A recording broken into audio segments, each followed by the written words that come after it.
What really makes actions right or wrong according to Aristotle? Imagine this: you're standing at a crossroads, faced with a decision that could alter the course of your life. To your left is the path of personal gain, wealth, power, pleasure. To your right is the path of what feels like the right thing to do, helping others, sacrificing for a greater cause, or adhering to a principle you hold dear. Which path would you take? And perhaps more importantly, how do you even begin to determine which is the right choice? This is not just your dilemma, it's humanity's dilemma, and it's precisely what Aristotle grappled with over 2,000 years ago. Today we'll dive into his philosophy to uncover what really makes actions right or wrong. Let me set the stage for you. Aristotle didn't see morality as a set of rigid rules handed down from on high. Instead, he believed that morality was woven into the very fabric of human life. He asked not just what we should do, but who we should be. And to answer this, he introduced the concept of eudaimonia, often translated as flourishing or the good life. So, let's start there. What does it mean to flourish? And why does it matter?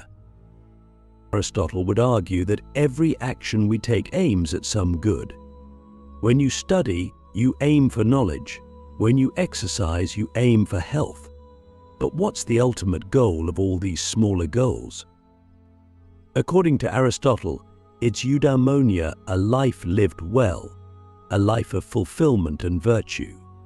Here's where it gets interesting for Aristotle. Actions are right or wrong based on how they contribute to this ultimate goal. They aren't judged in isolation, but in the context of a life aiming for the highest good. But how do we determine what virtues lead to this flourishing life? Aristotle had an answer: the doctrine of the mean. He believed that every virtue lies between two extremes, or vices. Courage, for instance, is the mean between recklessness and cowardice. Generosity lies between stinginess and extravagance. The right action, then, is the one that strikes the right balance. It's not about strict rules, but about practical wisdom, or what Aristotle called phronesis. But wait, this is where things get challenging. What's the mean for you might not be the mean for me. Aristotle didn't think morality was one size fits all. He believed it depended on the person, the situation, and the context. This raises a profound question for us. If morality is this flexible, how do we ensure we're making the right choices? How do we cultivate this practical wisdom? And this brings us to the crux of Aristotle's insight. Morality isn't just about knowing what's right, it's about becoming the kind of person who naturally does what's right. For Aristotle, virtue is a habit. Just as you can't become a skilled musician overnight, you can't become virtuous without practice. Think about it. How often do we focus on changing our actions without considering how to change our character? Are we, in Aristotle's terms, aiming to be excellent human beings, or are we merely aiming to avoid doing wrong? Here's a deep question to reflect on: what kind of person do you want to be when no one else is watching? And what daily habits are shaping you into that person or away from it? Click subscribe to this channel to get more profound spiritual lesson. The art of becoming. Why virtue is a skill you can master. Let's pick up where we left off. Aristotle's philosophy is not about abstract ideals, it's deeply practical. He saw virtue not as something you're born with, but as a skill you can cultivate, much like learning to play an instrument or mastering a sport. Think about it, you wouldn't expect to run a marathon without months of training. So why would we expect to make morally excellent choices without working on our character?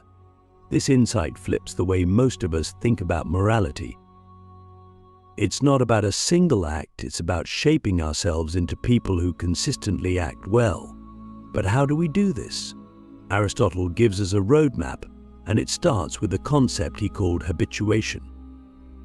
He believed that by repeatedly practicing virtuous actions, we develop a kind of moral muscle memory. Imagine you're trying to become more generous. At first, giving money or time to others might feel uncomfortable or forced. But over time, as you continue to practice, generosity becomes second nature. It becomes part of who you are. This is where Aristotle's genius lies. He recognized that our actions shape our character, but our character also shapes our actions. It's a cycle. Every choice you make today influences the kind of person you'll be tomorrow. So here's a practical question. What habits are you cultivating right now? Are they helping you become the kind of person you admire, or are they pulling you further from that ideal? Now, let's get into the nitty-gritty of Aristotle's doctrine of the mean, the idea that virtue lies between two extremes. This isn't about finding the average or playing it safe. It's about striking the right balance in every situation. Let's take the example of honesty. On one extreme, you might have brutal honesty, saying whatever comes to mind without regard for others' feelings. On the other extreme, you have dishonesty, sugarcoating the truth, or outright lying to avoid conflict. The virtuous mean is a kind of thoughtful honesty, where you speak the truth in a way that's constructive and compassionate. Here's the tricky part. Finding the mean isn't always obvious. It requires phronesis, or practical wisdom. Aristotle believed this was the master virtue, the ability to discern the right course of action in complex, real-life situations. But how do we develop this wisdom? Aristotle had two key suggestions: learn from experience and learn from others. First, experience. Wisdom doesn't come from reading books or listening to lectures alone. It comes from living. Every decision you make, every success, and every failure adds to your store of practical wisdom. It's like building a library of lessons in your mind. But experience alone isn't enough. As Aristotle might ask, are you reflecting on your experiences and learning from them, or are you repeating the same mistakes? Second, learn from others. Aristotle emphasized the importance of role models, people who embody the virtues you aspire to cultivate. Who in your life inspires you with their courage, kindness, or integrity? How can you learn from their example? And here's a twist: by striving to be a role model yourself, you can inspire others to do the same. Imagine the ripple effects of cultivating virtue, not just in your life, but in the lives of everyone around you. Let's get practical again. Aristotle believed that living a virtuous life isn't about achieving perfection, it's about striving for excellence. He even recognized that we'll make mistakes along the way. But here's the beauty of his philosophy: every mistake is an opportunity to grow. When you fall short, instead of beating yourself up, ask yourself, what can I learn from this? How can I do better next time? This mindset turns failure into fuel for growth. Pause for a moment and think about this. What's one area of your life where you could practice finding the mean?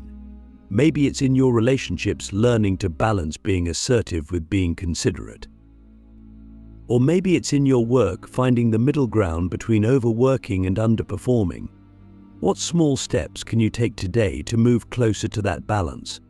And this brings us to another profound insight from Aristotle: virtue is inherently tied to happiness. Not the fleeting happiness of pleasure or success, but the deep, lasting fulfillment that comes from living a life aligned with your values. When your actions are guided by virtue, you're not just doing what's right, you're living a life that feels right. And isn't that what we're all striving for? But here's the question I want to leave you with for now. If virtue is the path to true happiness, what's stopping us from walking it every day? Is it fear? Laziness? Or perhaps the feeling that it's too late to change? Aristotle would say it's never too late to begin. So why not start now? The inner battle why choosing virtue is hard and why it's worth it. Let's dive deeper into Aristotle's world, where virtue isn't just an intellectual exercise, it's a battlefield. You might think, if living virtuously leads to true happiness, why doesn't everyone just do it? Aristotle would remind us that being virtuous is hard. It requires effort, discipline, and most of all, courage. The obstacles to virtue are many, and they're not just external. They're inside us, woven into our desires, fears, and habits. Here's a thought experiment for you. Imagine you're faced with a choice. On one side is immediate gratification, a quick fix, a shortcut, or a momentary pleasure. On the other side is the longer, harder path of doing what's right. Which do you choose? Be honest with yourself. How often do we let the promise of short-term satisfaction pull us away from what truly matters? Aristotle saw this tension clearly. He believed that human beings are driven by two competing forces, reason and desire. Reason is what guides us toward the good, toward actions that align with our values and contribute to our flourishing. Desire, on the other hand, often pulls us in the opposite direction toward what's easy, tempting, or pleasurable in the moment.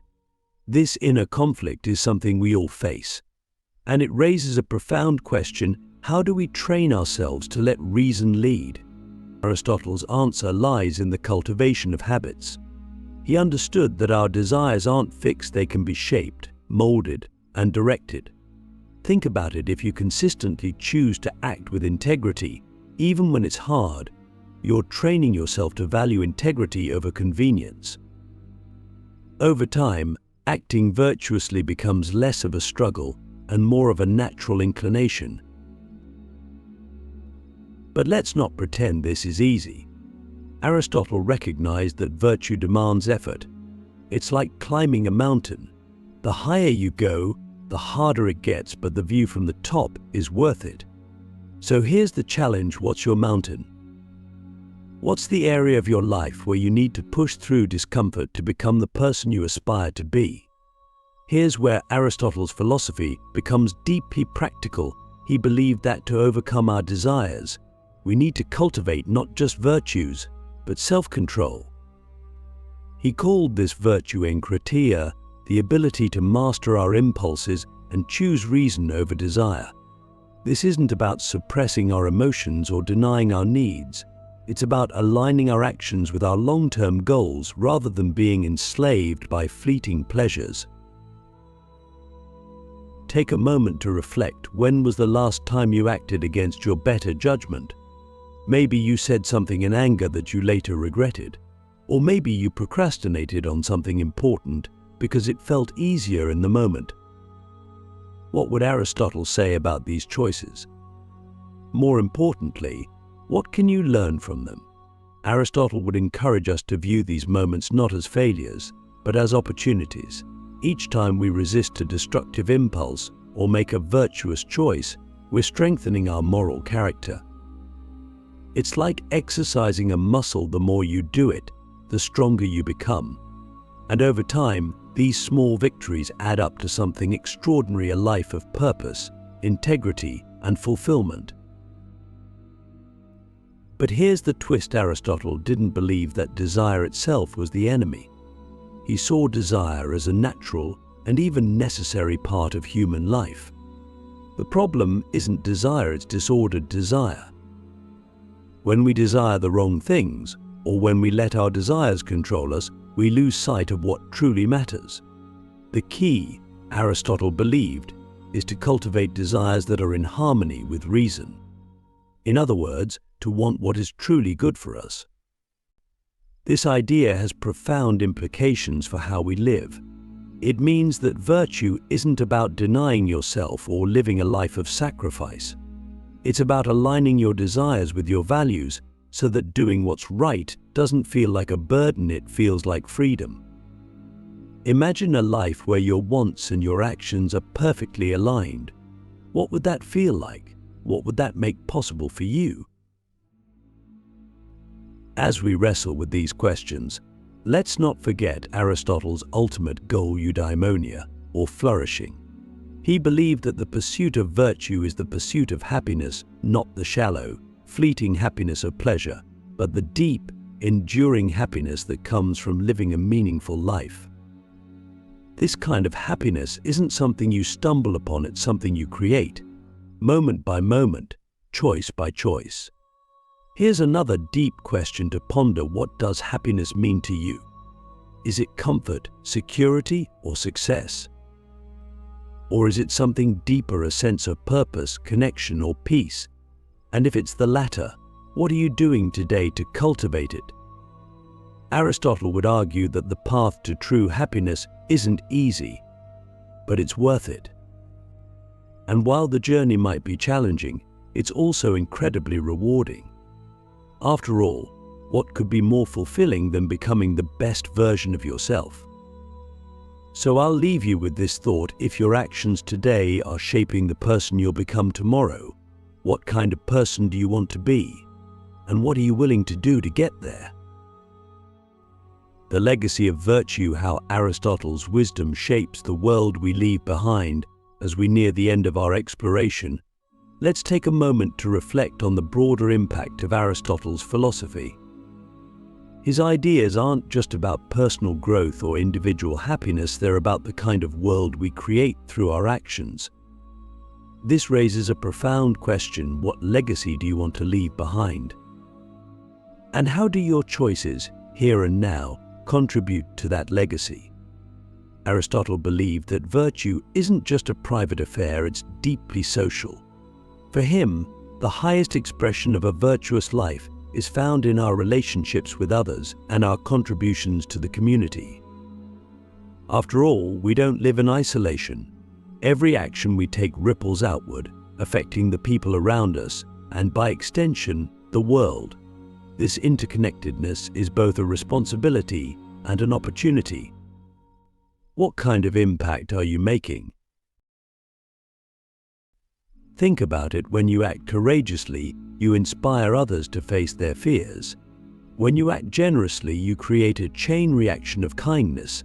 And when you act with integrity, you set a standard that others aspire to follow.